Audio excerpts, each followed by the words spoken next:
Eder. Mech. Pallister. Ci sarò.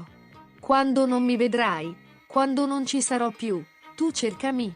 Chiudi gli occhi e cercami fra i tuoi ricordi. Pensa alle nostre canzoni, a un'autostrada deserta, a un giallo campo di girasoli, al ticchettio di una pioggia incessante, a una panchina, a una dolce, serena mattina. Cercami anche in una lacrima che brilla di un pianto d'amore. Tu cercami ovunque fra i tuoi ricordi.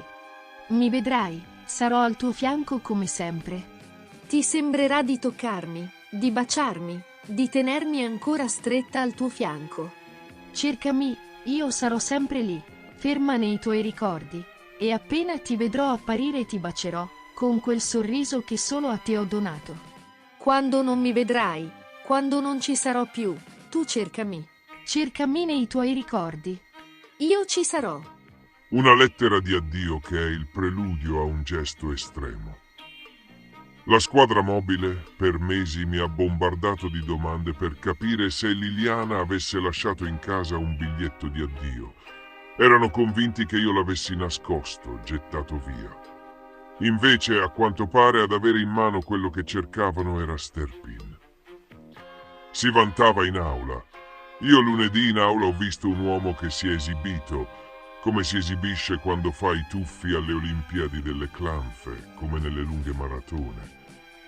L'atteggiamento della procura, mi ha sorpreso la convinzione della PM, la sua determinazione a cercare, a mio avviso, non una verità a 360 gradi, ma elementi e dettagli che possano rafforzare l'ipotesi accusatoria che si è costruita. Per fortuna ho uno staff di professionisti che mi assiste e che mi supporta anche umanamente e che sicuramente saprà provare che non sono stato io. Questa storia alla fine conta 2 vittime, la povera Liliana e suo marito, io. Mi trovo senza l'amore della mia vita, con dettagli su di lei che emergono e che mi fanno male. Ho una vita devastata. Sono amareggiato perché sto subendo un'immagine di Lilly che non riconosco. In quello che viene raccontato e che lunedì scorso ho ascoltato in aula, non ritrovo la persona discreta, riservata, semplice e vera che era mia moglie. Non capisco più chi era Liliana, come la devo ricordare. E sono indignato perché sono accusato del peggiore dei delitti, ovvero di aver tolto la vita al mio amore. Una lettera d'addio? Una dedica d'amore? Oppure un messaggio malinconico, carico di simbolismo e dolore, che in realtà nascondeva una richiesta d'aiuto non compresa nella sua gravità? Le interpretazioni sul testo, inviato via mail da Liliana Resinovic a Claudio Sterpin qualche settimana prima della sua scomparsa, continuano ad alimentare il dibattito.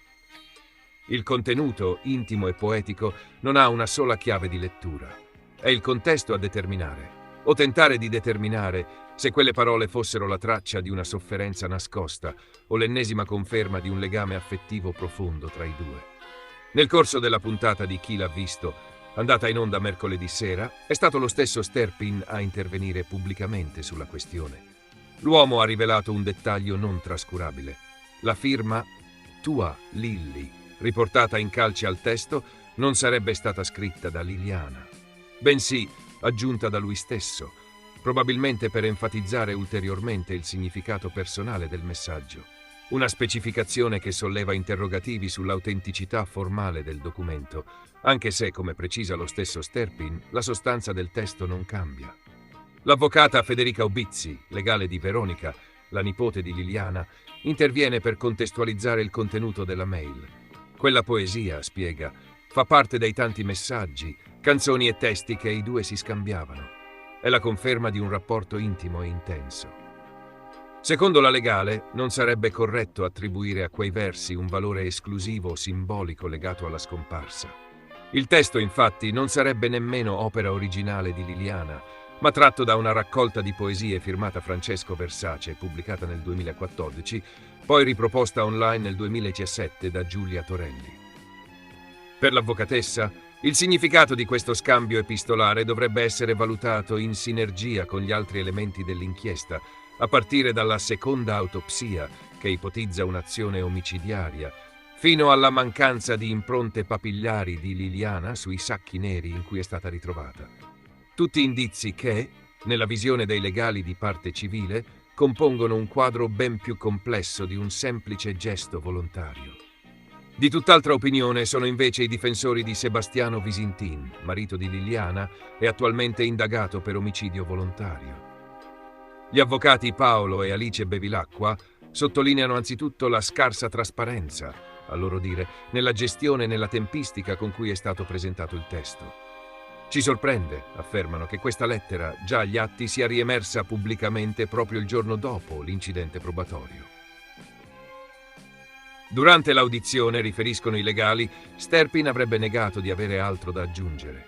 Eppure, il giorno dopo, lo stesso ha confermato l'esistenza della mail con la poesia. Una dinamica che lascia perplessi i difensori, anche alla luce del fatto che Sterpin era stato diffidato dal rivelare ulteriori contenuti riservati. Un altro punto critico sollevato dai Bevilacqua riguarda proprio la genuinità del testo. Chi l'ha scritto davvero? Quando è stato mandato? E perché la parte finale è stata modificata da Sterpin? Questi elementi, se confermati, potrebbero minare la coerenza del contenuto stesso, rendendolo meno utilizzabile ai fini investigativi. Ma paradossalmente, qualora fosse tutto genuino e inviato realmente da Liliana prima della sua scomparsa, secondo i legali di Visintin, questo non rafforzerebbe affatto l'ipotesi dell'omicidio, anzi, deporrebbe a favore di una tesi alternativa rispetto a quella che la Procura ha finora promosso in modo unidirezionale, precisano.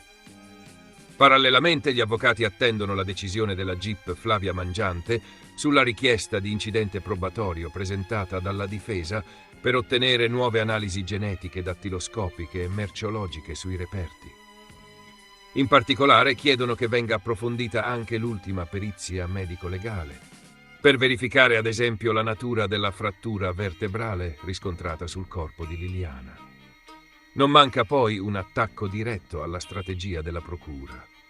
Ci stupisce, aggiungono i Bevilacqua, che sia stato chiesto l'incidente probatorio per sentire nuovamente Sterpin, ma non si sia utilizzato lo stesso strumento per ascoltare un proprio consulente. Un medico legale che ha avuto un ruolo importante nelle prime fasi dell'indagine e che oggi non gode di buona salute. Il riferimento è al dottor Fulvio Costantinides, figura tecnica che, secondo i legali, potrebbe ancora contribuire a chiarire punti oscuri della vicenda, come appunto le lesioni ossee e le circostanze del decesso. Anche il preparatore anatomico non è mai stato sentito, a differenza invece di alcuni testimoni recenti, come l'albergatrice che ospitava i coniugi Visintin durante le loro vacanze e naturalmente ancora una volta Claudio Sterpin.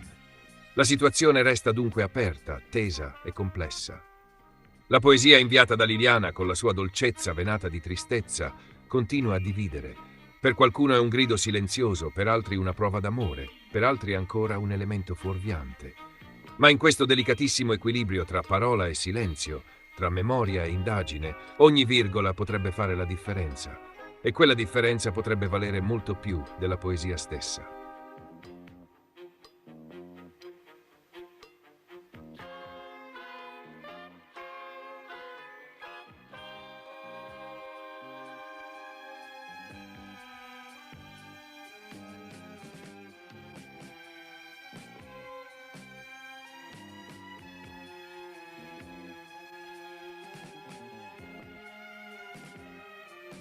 Ehi, non dimenticare di iscriverti a questo canale.